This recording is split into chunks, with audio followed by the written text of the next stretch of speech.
ఆ బట్టే క్రీస్తు అని చెప్పావు. అయ్యా నా ప్రభు మోషే గారు మేఘంలో సముద్రంలో బాప్తిస్మిచ్చారు.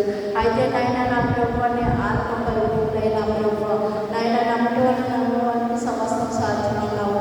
అయ్యా నా ప్రభు ఎందుకైనా రక్షింపబడిన ప్రతి ఒక్క వ్యక్తి కూడా బాప్తిస్మం తీసుకోవాలని సెలవించారు.